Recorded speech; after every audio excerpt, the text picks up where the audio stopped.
The world's a dangerous place. Get the industry's original and most trusted laser sighting system from Crimson Trace. A laser and light systems will enhance your effectiveness and help keep you and your family out of harm's way. Broadcasting nationwide, this is Tom Gresham's Gun Talk. Your views, advice, and questions are the driving force of gun talk. Call Tom now at 866-TALK-GUN. That's 1-TOM-TALK-GUN. Or reach out to us via email at tom@guntalk.com. Let us know what you think about the gun-related issues of the day. Now, here's Tom Gresham. All righty, just you and me. Let's talk about some guns for a while. Our number is 866-825-5486, or just dial 1-TOM-TALK-GUN. That'll get you in here. We're trying to get a hold of our guest from A Girl and a Gun. It's a pretty cool concept they have going, but with any luck, she's probably out shooting at the moment. So we'll see if we can round her up. In the meantime, basically, it's just you and me. We can talk about whatever you want. We've had a number of interesting emails. Let's see here. We got, said, would cowboy shooting, SAS, let you wear the electronic hearing protection? What kind of hearing protection do they allow if they force you to wear spurs and cowboy clothes? I never thought of that, actually. If you are, could you wear shooting muffs? Well, they do have shooting muffs to go around behind the head, so you can wear them while you're wearing a cowboy hat. I don't know if there are any electronic muffs that do that. I do like electronic muffs. I don't know. And then we have Chris in Stockton, California saying, okay, which handgun should I take if I'm going to go to the Gunsight 250 class? If you don't know, the Gunsight 250 class is a 5-day class. It's kind of the gold standard of first-time defensive shooting classes, handgun classes. It's 5 days. And other classes, places have 2 or 3 day introductory classes. This is the only one that I know of offhand that has a 5-day class for their first class. But the question is, what gun should you take? You're tempted to say, well, take the gun you would carry. But I don't think that's a good idea. And I know that sounds counterintuitive, because you're thinking, well, why wouldn't I go train with the gun that I carry? Well, several reasons, but you are handling the gun a lot in one of these classes. You're shooting a lot. You may shoot 1,000 to 1,500 rounds. If you carry an itty-bitty 380, that's not going to be a lot of fun to do that. What you really need, honestly, for a class like this is a belt holster, not an inside the waistband holster, but an outside the waistband. It's a belt holster. And I would suggest a full-size pistol of your choosing. Springfield Armory XD or XDM, Ruger SR9, SR40, whatever, Smith & Wesson, M&P, and any of the 1911s, anything like that, a Walther, it really doesn't matter, Glock, something that is a full-size. Why full-size? You're going to be shooting it a lot. Yeah, Glock 17 would be great, absolutely. You're going to be shooting it a lot. A bigger gun is going to be more comfortable to shoot. It's going to absorb the recoil. You want something that does not have a lot of sharp edges on it. You do not want target sights. Trust me on this. Target sights have sharp edges on them. You will be racking the slide a lot. And to do that, you'll have if you're shooting right hand, your left hand will wrap over the top of the slide, rack it hard, and as your hand slides backward, those sharp, pointy corners on good target sights will cut grooves out of your hand. And it will not take long before you're bleeding all over your gun. Not good, especially if it's still the second day and you have 3 more days to go. So you want something with rounded corners on the gun and rounded corners on your sights. Caliber. What caliber? It doesn't matter, honestly. 40, 45, 9, any of those are fine. You're going to want to have at least a half a dozen magazines. It'll save time loading magazines. You want 1 or 2 magazine pouches on your belt. And they'll cover a lot of this when they tell you what you need.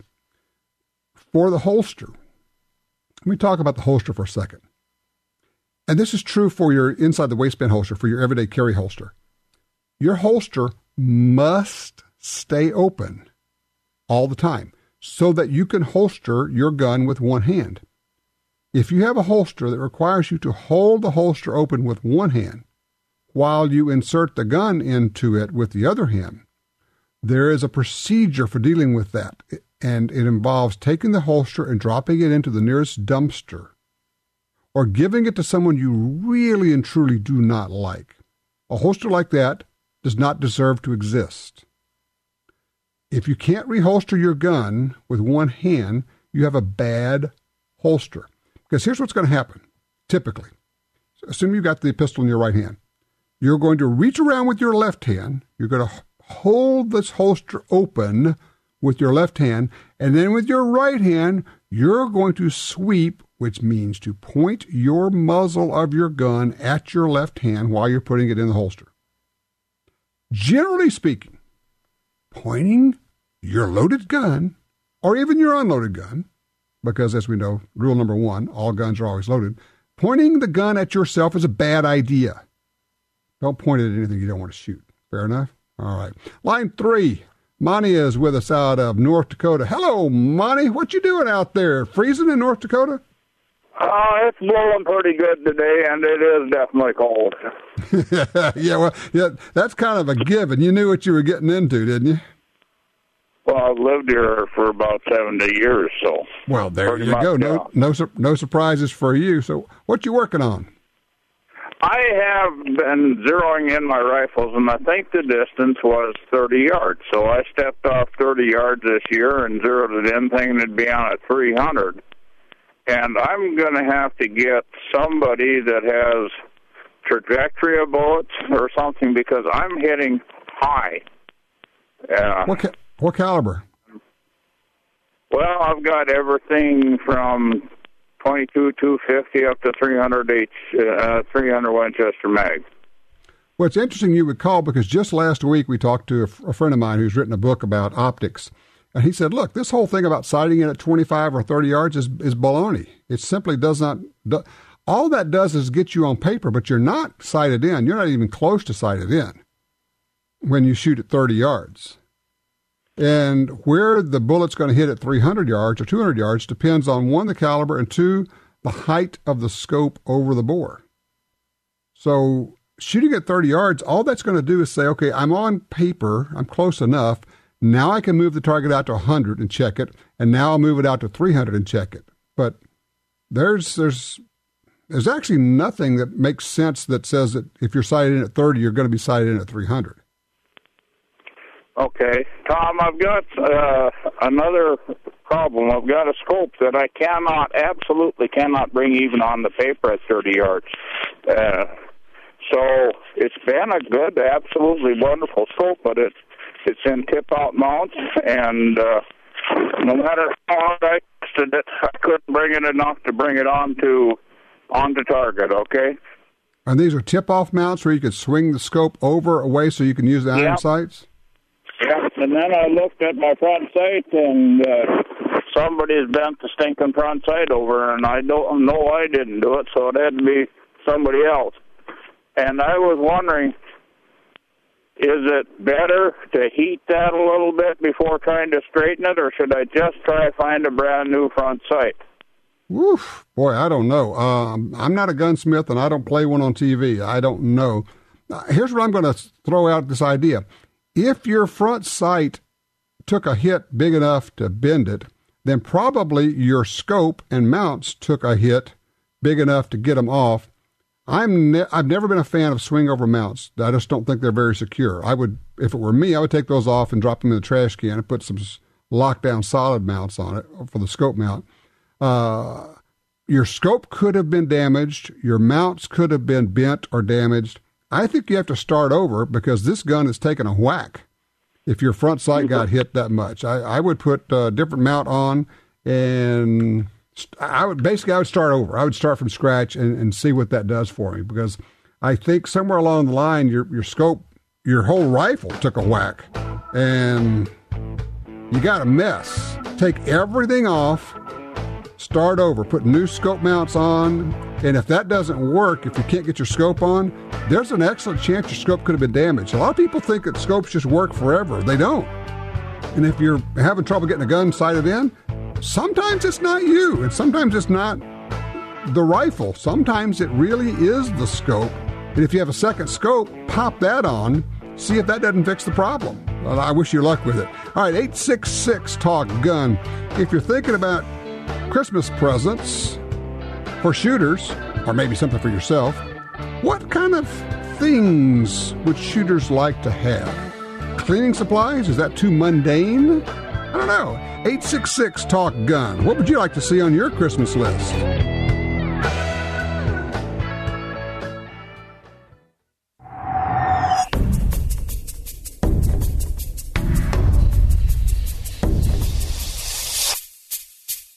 The Smith & Wesson Bodyguards. Carry more comfortably, walk more confidently. When it comes to personal protection, nothing beats a Bodyguard. Choose the lightweight, compact, and concealable Bodyguard 380 pistol or the Bodyguard 38 revolver, both with a built-in laser sight. The Smith & Wesson Bodyguards. Carry more comfortably, walk more confidently.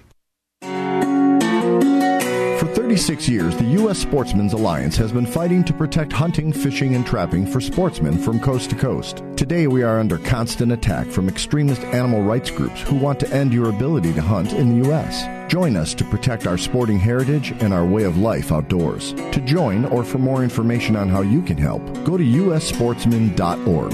That's ussportsman.org.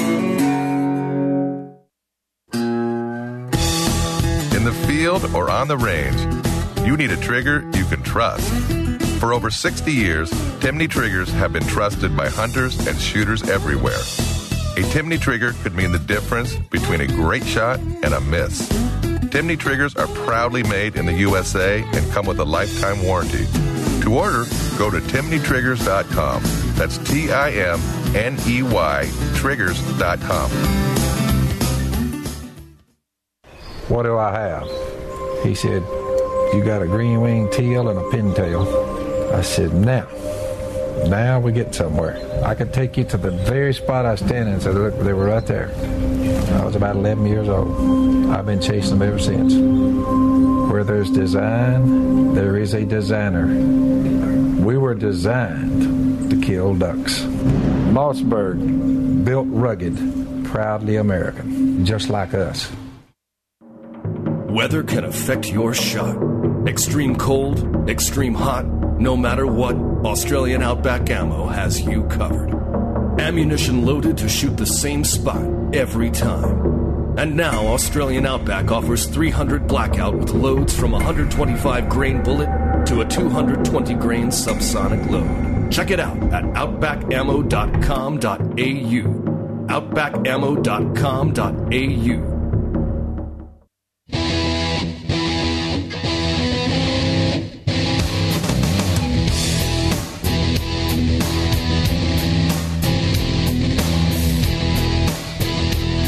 All right, 866-TALK-GUN gets you in here. Miles is on line 1 in Reno, Nevada. Hey, Miles, thanks for calling. What you been shooting out there? Yes, a TSAS Turkish 1911 pistol, which I didn't even know the Turks made 1911 pistols until I saw one for sale at a gun show. Oh, man, the Turks make all kind of guns. The Turkish, they've been making guns for centuries in Turkey. And they actually make some really nice guns. They make some inexpensive ones, but they also make some good ones. How much did you pay for this thing? It was $444 roughly, and good price. The thing that really came as a surprise to me was the internals of the gun are superb. Everything on the inside is fitted up like it was built in a factory that makes space shuttle parts or something. But the external parts, they're not so good. They're very uncomfortable and kind of awkward. Oh, that's so bizarre that usually it's the other way around. They'll kind of fix up the outside to sell them, but the insides are rough. That's just it. So how does it shoot? It shoots very well. It'll hit a paper plate-sized target at about 25 yards with no effort whatsoever. Son of a gun. Now, is this your first 1911? Oh, no. The first one I had was a Sig Scorpion, which I loved, but I had to sell it due to a family disaster. Oh, man, the Scorpion was a nice pistol. Yeah, I know. Well, the thing is, we all have those guns in our list that we think, man, I never should have let go of that one, but I had to sell, I don't think I've ever talked about this. I had to sell a Smith & Wesson Model 27, the original 357 Magnum. It had a 5-inch barrel, which was a factory 5-inch barrel. But I had to sell that and a Browning shotgun to get out, buy my way out of a contract so I could get out of a job and take another job. And it's one of those deals that I hated it and I hated losing those, but at the time, hey, it was just necessary. And sounds like, Miles, that's kind of where you were. Sometimes you just got to do stuff. Oh, yeah, exactly. So, you don't enjoy it, but you have to. Yeah, that's what you do. But you know what the good news is? Later on, you can always go back and get something either like it or get the same kind of gun again. So, nothing's forever. Yep. All right. Thanks for the range report. Cool. Turkey's 1911. How about that? Line 2, Lee is in Anderson County, Kentucky. Hey, Lee, let's talk Christmas presents for shooters. The best Christmas present for a shooter is an NRA membership. NRA is why shooters get to shoot still. I like it. I'm sorry, but yeah, no, I like it. I think an NRA membership, absolutely. And I know that there are a lot of shooters and a lot of hunters who are not NRA members. If there are any on your list who are not, why would you not do that? That's a great idea. I like that. So an NRA membership. If you have any other ideas for Christmas presents for shooters, give us a holler. Line 4, Dave's with us out of Webster, Texas. Hey, Dave, what kind of range report you got for us? Oh, I got back in the summer, I got me a Ruger Super Red Hawk Alaskan and 480 Ruger with a 2.5-inch barrel, and that thing is sweet. How long a barrel? 2.5. 2.5. Do you set the woods on fire when you torch that sucker off? Well, I like to make a ball of fire, Excuse me, but I was thinking that's where we were going with this thing. Oh my gosh, that's a great caliber, but I was thinking 4-6-inch barrel. My heavens! So what do you do with this revolver? I play with it. I've got a bunch of pistols, and I stumbled across this one, and I just had to have it, and so I took it up to the deer camp before deer season. Took me months to find any ammo for it, and I got some cases, and I haven't reloaded yet, but I got some 325 grain jacketed hollow points from Hornady, and me and my buddies took it up there, and I peeled off 20 rounds, and after 20 rounds, you realize you have fired a pistol. Yeah. I mean, when that thing goes off, you've torched one off, don't you? Yeah, and the thing about it is I always have my 44 Super Blackhawk with me, and I pulled that thing out after I did the shooting, peeled off 6 rounds, and I said, damn, this is a 38. So there's nothing to this thing. Oh, Lordy. Well, how does it shoot for you? Oh, it's great. It's a little bit, shoots a little high, but I hadn't cranked up on the sights yet, but, and it's, you know what may be going on here? Let's talk about why it's shooting high. What kind of ammo are you shooting? 325 grain jacketed hollow points. Let me think for a second here. Shorter barrel. As the barrel gets longer, generally you're going to shoot a little bit lower.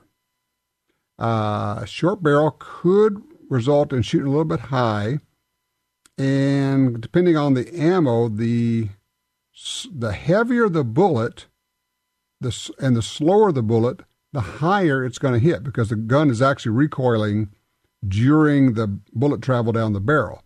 So a lighter bullet going faster is probably going to hit a little bit lower. Not a big deal. Of course, you can always adjust sights, play with that a little bit. But that's pretty cool. I'm delighted that you got this. What a fun revolver that is, man.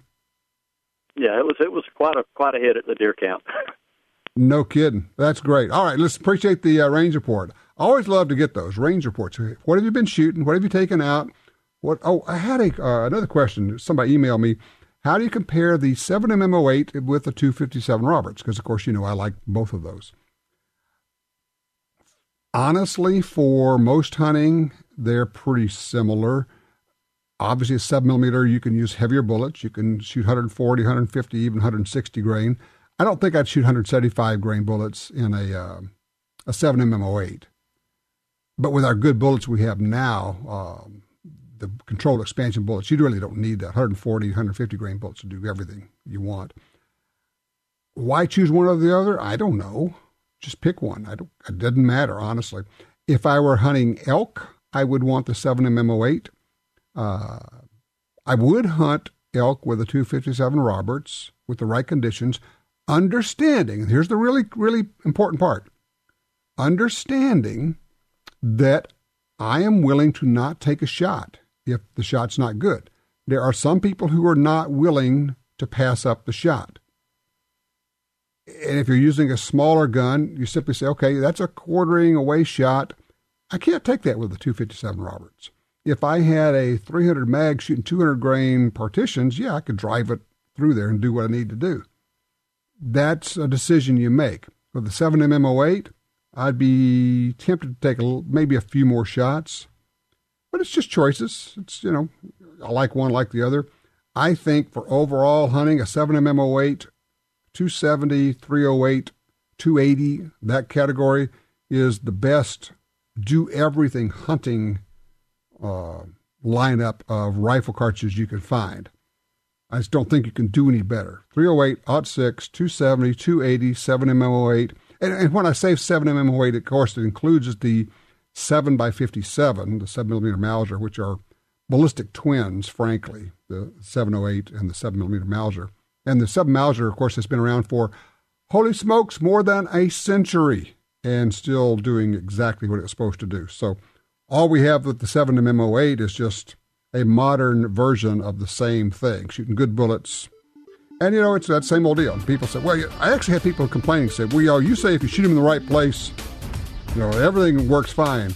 But I saw somebody shoot something in the right place and they use lousy bullets. Of course, that's a given. You have to use good bullets. You have to get the penetration. Having said that, hit them in the right place with good bullets.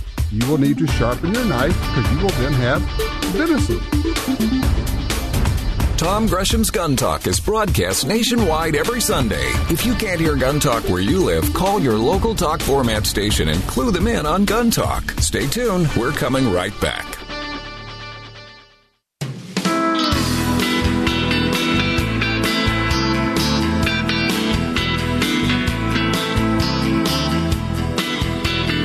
Now broadcasting nationwide on radio, via satellite, and through downloads, iTunes, the Gun Talk app, and other podcast clients. You're listening to Gun Talk with Tom Gresham.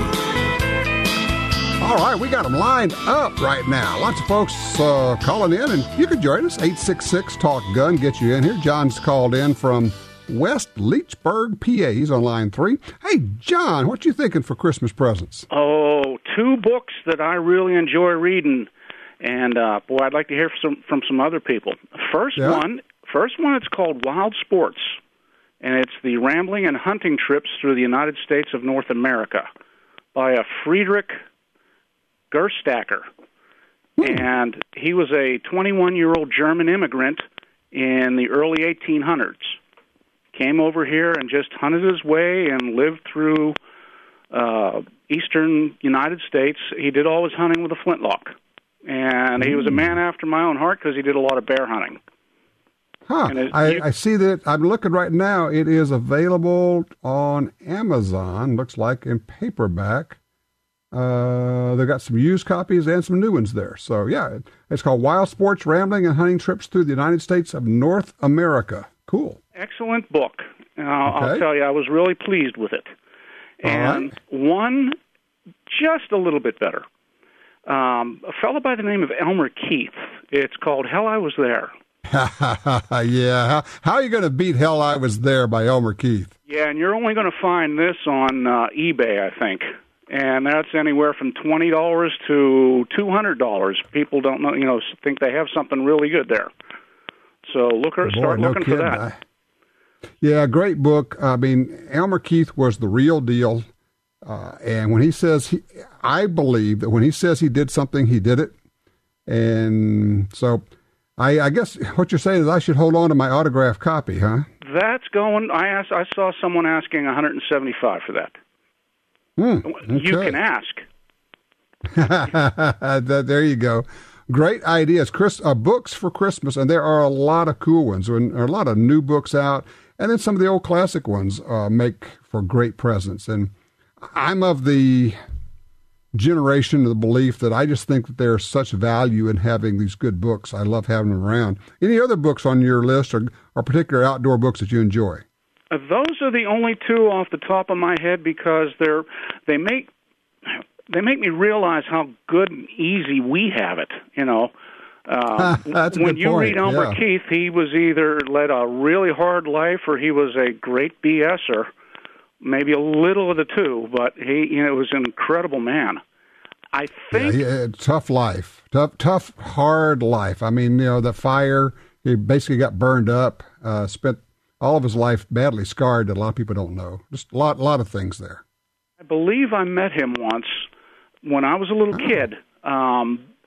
There used to be a fella called Wally Tabor. He used to come around and go to the high schools and put on outdoor shows.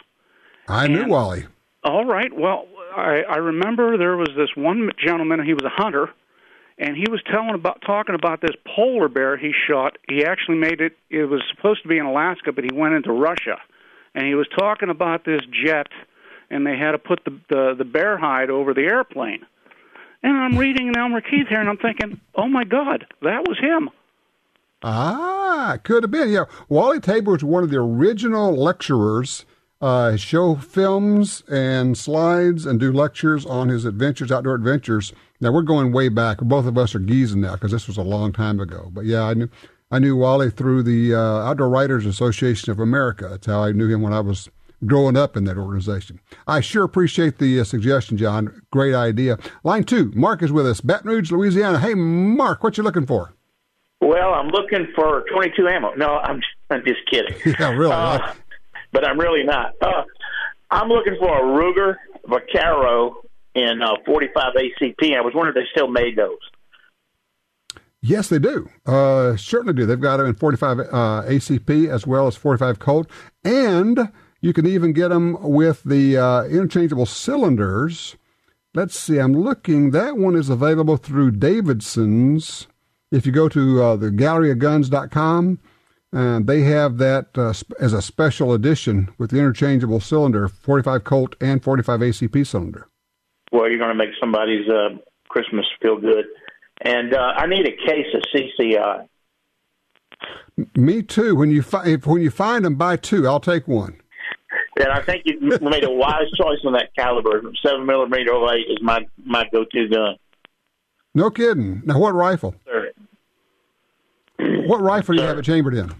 Browning. So what rifle do you have it chambered? Browning. Okay. Yeah, we're off on our timing here. But I appreciate that. But if you go to the Gallery of Guns website, you can search there and find this Davidson's exclusive, and it's got the 45 Colt with an extra 45 ACP cylinder for the Ruger Vaquero. Very cool revolver. Appreciate that.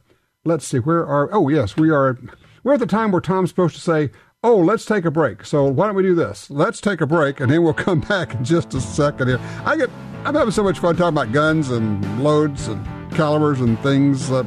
We forget to do the other thing, which is, go to breaks and stuff like that. All right, we're looking for your suggestions, as well as your thoughts, your comments, your questions. And, and honestly, truly, I'm not kidding. If you just stumble on the show and you're thinking, guns, I hate guns, I would like to know why. And I'm not being facetious, and I won't shout you down or cut you off. 866-TALK-GUN. If you hate guns, call in and tell us why. We'll move you up to the front of the list. Otherwise, we're talking about the cool stuff that we can get for our holiday vacations. Gun stuff, right here on Gun Talk. The Ruger LC380 is the perfect pairing of the award-winning LC9 pistol and the popular .380 auto cartridge. The LC380 is the same size as the LC9, yet offers reduced recoil, making it Ruger's lightest recoiling personal protection pistol yet. It features a dovetailed high-visibility 3-dot sight system, 7-round magazine and finger grip extension floor plate, manual safety, and loaded chamber indicator. The Ruger LC380, another rugged, reliable firearm from Ruger. Waterfowl season is here, and you're pumped, ready, raring to go. But man, those non-toxic shot shells are expensive. Did you know you can reload your own non-toxic ammo for waterfowl hunting? Go take a look at MechReloaders.com. Mech Reloaders have been trusted since 1956, and they have experienced customer service representatives to help you get started. Just go to MechReloaders.com. That's MEC Reloaders.com. Or ask your local retailer. The world can be a dangerous place. Gear up with the industry's original and most trusted laser sighting system from Crimson Trace. Equipping your firearm with laser and light systems will enhance your effectiveness and help keep you and your family out of harm's way. Call 800-442-2406 or visit crimsontrace.com and receive a free copy of our new laser training video, The Laser's Edge. Crimson Trace. If you carry a gun, you need training. Your concealed carry class was definitely not training. But time, money, and obligations keep you from spending days at a shooting school. The trusted folks at Gun Talk can help. Concealed Carry 1, our DVD featuring the VADA Group, covers what gun, what holster, how to carry, where to wear your gun, and much more. Visit shopguntalk.com. That's shopguntalk.com. Look, this really is life and death. Learn how to stay aware, how to get away, and how to fight if you must. At shopguntalk.com, you can get the 2 DVD set, including Fighting with the 1911 with Tiger McKee. No matter what gun you carry, this vital training info can save your life. Learn the draw, the stance, reloading, vital gear from Gun Talk. That's shopguntalk.com. shopguntalk.com. Introducing your new best friend in home defense, Guard Dog from Federal Premium Ammunition. With low recoil and reliable feeding, Guard Dog is all the protection you need. Guard Dog features a patented full metal jacket construction with an expanding polymer which minimizes overpenetration through interior walls. This dog's got bark and bite. Protect your home and family with Guard Dog Home Defense from Federal Premium Ammunition.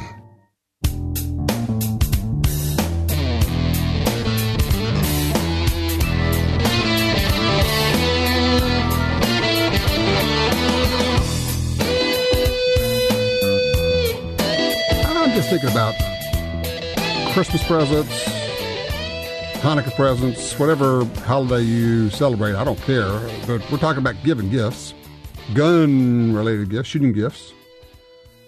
Electronic muffs, I think, are a great idea. If you shoot with people, give them to everybody you shoot with, and you all won't be going, huh? What? Oh, I didn't hear you say that. Oh, you wanted me to put the gun down? Oh, I didn't hear that. Yeah, I know. Give them some electronic muffs. And then they can crank the volume up. It amplifies sound. And then, if you don't know, it cuts out gunfire. So when guns go off, it cuts them out and you get protection.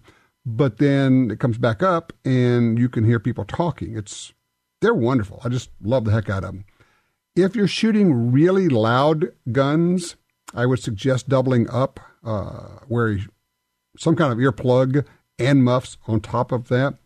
If you're shooting rifles with muzzle brakes, I suggest doubling up. If you're shooting, particularly if you're shooting loud pistols indoor ranges, holy cow, some of those could be really, really loud. So anyway, just a thought for you. Angie's with us on line 1 out of Oregon. Hey, Angie, how are you?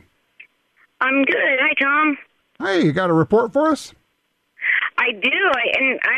I'm hearing you talk, and I should give you my idea of a Christmas present. Sure. Getting your family members started on a little 72-hour kit would be a really good idea. I'm sorry, say that again? Get your family members started out, just get a little 72-hour emergency kit. You don't have to get much, just a couple of meal packs and some emergency equipment. Just to get them started. Not a bad idea. Get them started thinking about preparedness, and because a lot of people say, I need to do that one of these days, but they never do it. Maybe if you just got them a starter pack of, look, here's some stuff that would get you through 72 hours of power going out or whatever, get them a little package of stuff that'll get them through. Not a bad idea. Yeah. Anyway, I went and got myself a toy before Thanksgiving this last year in anticipation of hunting season. Yeah. And that was the Rossi M92 44 Magnum lever action. Oh. It fit like, I'm only 5'2", and I have rheumatoid arthritis. It was awesome. My very first shot, I hadn't had an opportunity to take it to a range. Mm-hmm. We went hunting. I missed the target from 100 yards by about an inch. Okay. I reset myself, got my vision set, and this is open sights. Right. And I hit that target. I was within centimeters every hit. 44 Magnum. Yep.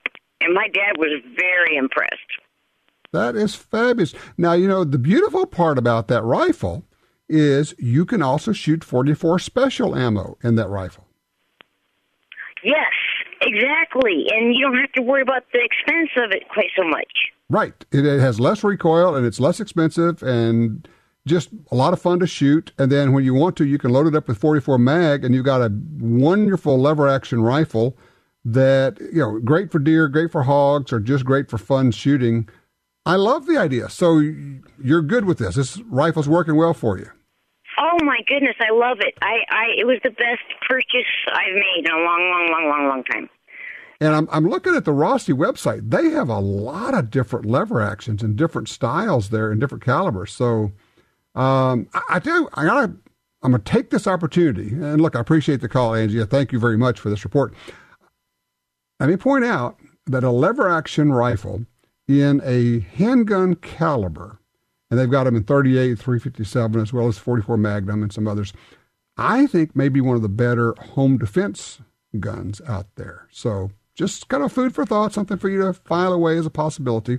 Just thinking that, might be a good choice for you. Anyway, let's see. Do we have Mike on line 4 out of Kansas still with us? Hey, Mike, you there? Yes, I'm here. Okay, talking about this Good afternoon, Tom, and enjoy your show. Thank you. That guy was talking about how the pistol that he had with a 2.5-inch barrel always shot high. I used to own a Ruger Security 6, and it just had a single barrel on it. I mean, the regular barrel, and it always shot high. And then I got a GP 100 with a bull barrel, and it always seemed to shoot exactly right on target. But once you got used to that light barrel up on the front and the wood grips, it always seemed to pivot up. I don't care how strong you were. It always pivoted up in your hand. Do you think that a different grip on the revolver might make it tackier and stick in your hand and not twist in your hand? Yes, I do. I really do. I think that some of these newer Packmeyer grips, that Security 6 I bought back in the 70s and shot probably 65,000 rounds through it, burned off the forcing cone, but the dang thing's still accurate. Whoa. Son of a gun, that's a lot of shooting. Shooting. Well, that's a great idea. Look, I appreciate that. Yeah, maybe stick your grips as an aftermarket deal to keep a gun from moving in your hands. Don is on line 2. He's in Tioga, North Dakota. Hey, Don, what are you thinking here for Christmas? Well, I got something I've wanted for quite a while, but I've always been using other people's. I've been putting it off. It was my own chronograph. What'd you get? Well, I haven't gotten it yet, but I've been looking around. I know there's the Ehlers, kind of like the biggest, best, most expensive one, but I've been looking at this one called the Millennium. It seems like a real good one, and you can use it for archery, for your shooting. Well, let me just jump in and say, absolutely get it. If you're a gun person, if you like tinkering and you like knowing what your loads do, or even if they're factory loads, a chronograph is a cool thing to have. Take it out to the range, you get to shoot everything from handguns, air guns, whatever. How fast are your bullets going? You can't know for sure unless you have a chronograph. I love that idea for a Christmas present. What's your suggestion?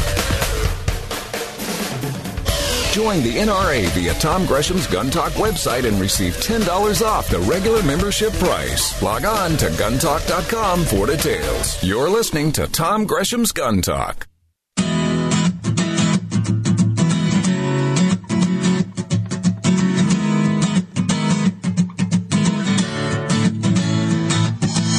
Just because we're wrapping up on the air doesn't mean we're done talking about guns. Stick around for the after show. It's our podcast-only version designed to include all the stuff we simply couldn't fit into a regular show. Call in now at 1-TOM-TALK-GUN.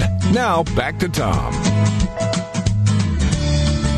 I'm thinking about this whole idea of Christmas presents that revolve around guns. If you, of course, this is going to depend upon where you are on the timeline, the scale, i.e., how old you are. If you've been around a long time, like me, you have a lot of experiences, a lot of stories out there. What are the things I would suggest you do? This is a gift that only you can give. Sit down with an audio recorder or maybe even a video recorder. And of course, these days, that's easy because you can do it with a cell phone. Tell some stories. Tell some stories for your kids and your grandkids. Talk about your first hunt. Talk about your first gun. Talk about going shooting or hunting with your father or your grandfather, which would be somebody's great-grandfather or great-great-grandfather. Just sit in a chair, not a big deal, okay? Or sit outside, it doesn't matter. The main thing is just to get it done. You can make copies of them, it's easy. If you don't know how, ask a son or a grandson or a granddaughter.